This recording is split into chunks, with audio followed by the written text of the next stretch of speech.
ShinRobjira.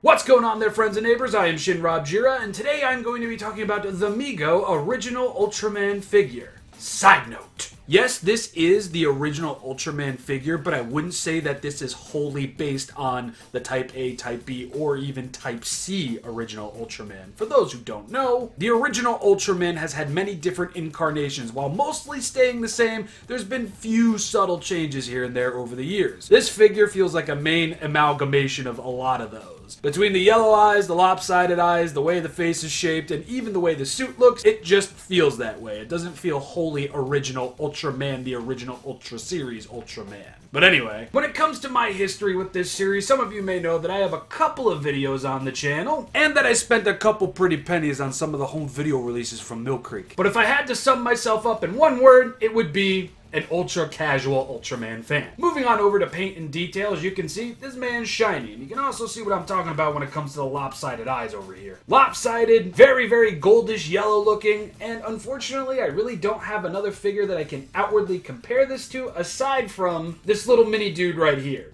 He's kind of got the same eye, all lopsided looking on his head as well. That's about all I can compare it to. But other than that, this silver paint is shiny, as is the goldish yellow for the eyes. The sculpt of the head is nice and angular, as it should be. He's got the boxy ears, some detail within the ears. He's got the funny little mouth and the boxy chin. The full-on forehead to back of the neck dorsal fin. This is surely an Ultraman figure. Let's take a closer look at some other details, shall we? Taking a look at Ultraman's fantastically sculpted Ultra hand, you can see some very nice lined-in detail there. You can even see a fingernail on the thumb. Unfortunately, the fingernails don't look as prominent. Originally, I thought this little line right here was part of the fingernails, but it's actually just a seam for the mold of the hand. But to make up for that, we do have some sculpted in knuckles at the top of the hand as well. You won't get much craziness on the underside of the hand, just differentiation between thumbs and fingers. And all of that is going to be present on the other hand, on every side and underside.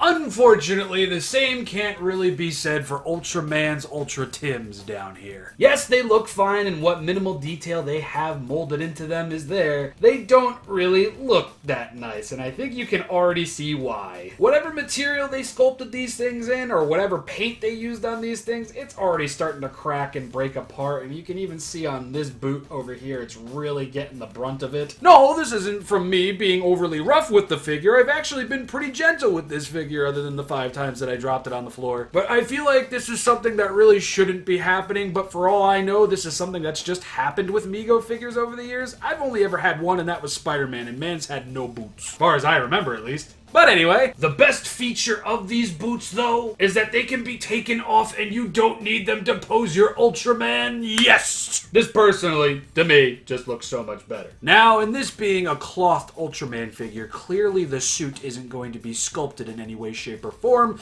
It's going to be a piece of cloth. And thankfully, even as somebody that doesn't like cloth figures, MEGO did it right this go around. Or shall I say, Rachel Baker did it right. I think it's really, really sweet that MEGO actually took the time out to thank the people that helped make this figure. Sculptors, the freelance work, and seamstress Rachel Baker. Again, as someone who doesn't like cloth figures, this gets it right.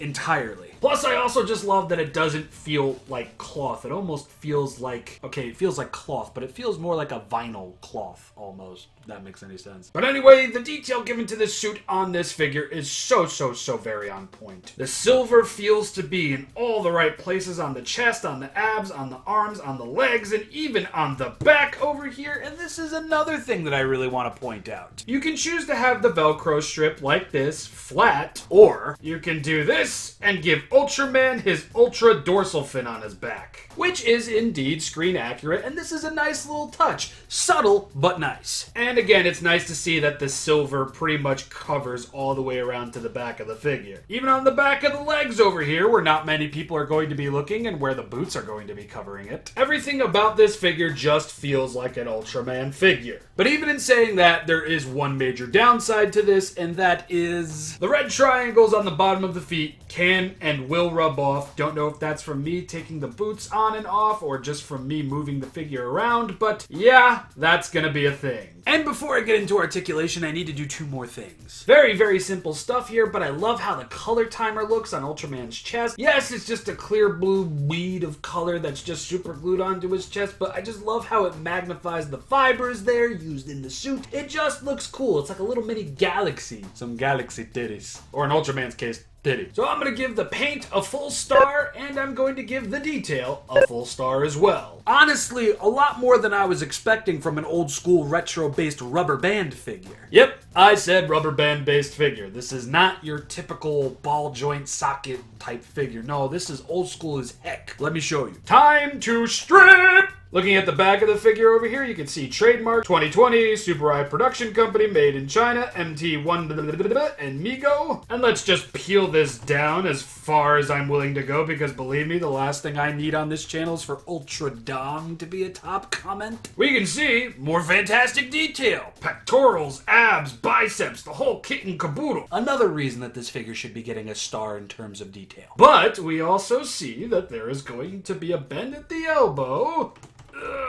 And we get a little hinty hint at what this figure is going to be made out of. Hooks and rubber bands. Yeah, I guess this was just a thing that action figures did back in the day. Don't ask me why, because I don't know. And pretty much every movable part on Ultraman over here is held together by hooks and rubber bands. Except the head. So let's replate Ultraman. And now we can get started on articulation. The head can move all the way around like so. Arms can move out and back in. And since this is a rubber band figure, you might get some snapback. Torso can move left and right like so, and it can hold that pose. Legs can kick up about that far. They can kick back about that far. You'll get a decent bend at the knee like so, and you will get some up and down movement at the ankle.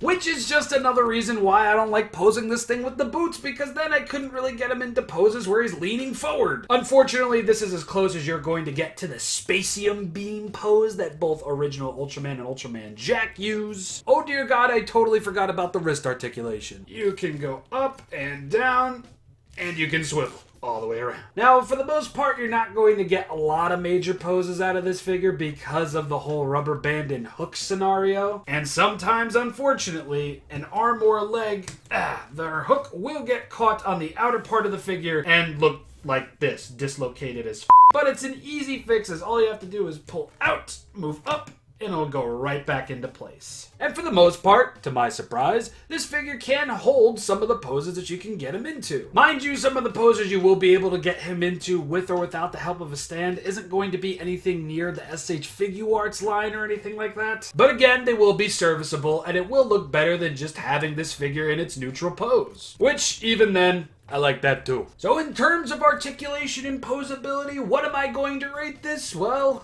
it might surprise you, but I'm going to give this yet another solid star. I've dealt with the likes of MEGO before in my day, and I saw a bunch of reviews of this pretty much going over everything to expect with it, and I really wasn't so surprised. I bought this knowing that it wasn't going to be the most articulated thing in the world, and I bought it mostly for the novelty of this being a retro-based figure. The figure in and of itself still looks fantastic with other figures, and I know that it's going to be an eye-catcher in my small but growing Ultraman collection, because I think everybody in my life knows that I hate cloth figures, and I honestly really don't hate this, so it's a bit of a character changing moment for me. And yes, you bet your buns that I got the Ultra 7 coming in and the Ultraman Tiga coming in, which I was going to buy anyway. I honestly just can't wait for more. And I really hope that MEGO goes further with the Ultraman brand and does more. I would also just love to see a MEGO Belial as well. And as for my final rating of MEGO Ultraman, I gave it a solid star for paint and detail and articulation, so I'd give this a 3 out of 3 recommend. ShinRob Grading Systems Jira here. 3 out of 3 is my new 5 out of 5. I guess I'll change it depending on the figure and what it does. But for the most part, it's going to operate on a 3 out of 3 basis. But anyway, that's it. Hope you enjoyed. Comment down below. Let me know how you think of the new format. Let me know where I can improve, because I'm definitely open to criticisms here, please. Other than that, peace.